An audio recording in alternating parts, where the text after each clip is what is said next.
Welcome to Africa Insight. This week we'll be looking at a story we included in our Africa Political Monthly, that being Cyril Ramaphosa, South Africa's Cyril Ramaphosa, returning to domestic matters after a successful G20 Summit.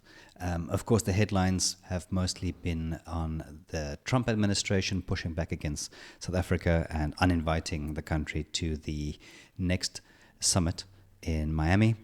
Also suggestions that the US wants to include Poland in the G20 at South Africa's expense. But what we want to look at, and what we did look at in the monthly, was more domestic matters. So last Sunday, November 30th, Ramaphosa appeared on television to thank his compatriots for their efforts in making the G20 summit a success, but also spoke out against some of the domestic actors that have been fueling the US campaign against South Africa. He said specifically, "We are aware that the stance taken by the US administration has been influenced by a sustained campaign of disinformation by groups and individuals within our country.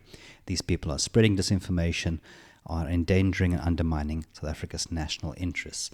It's the first time that Ramaphosa has really spoken out this explicitly against domestic groups that have been interacting with, traveling to the US, speaking to figures on the margins of the Make America Great movement.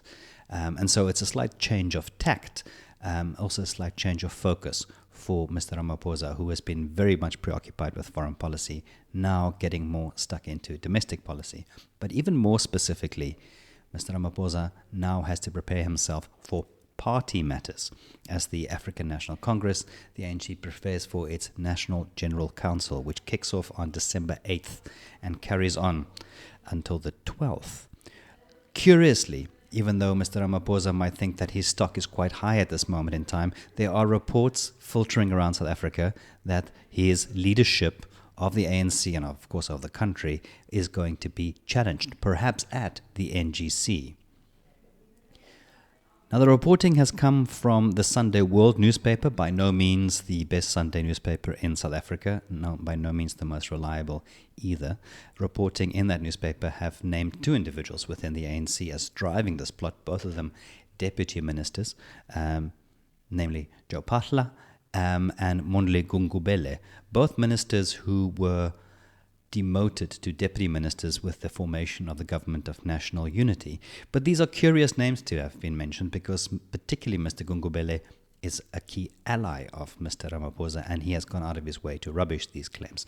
Having said all of that, the NGC, which is a midterm review for the ANC, is not an elective conference, it's more of a policy conference, but it has in the past and will likely next week offer an opportunity to those who fancy taking over from Mr. Ramaphosa to stake their claim and to make his life difficult.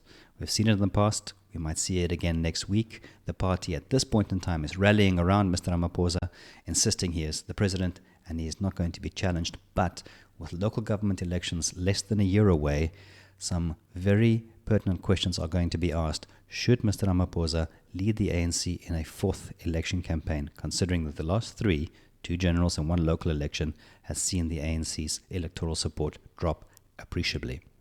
And perhaps Deputy President Paul Mashatile might see this as a moment to put up his hand and go that he is ready to take over the leadership. And I think we'll leave it at that. Thank you for joining. Thank you for joining Africa Insight this week. If you'd like more information on our products or services, please visit our website or socials.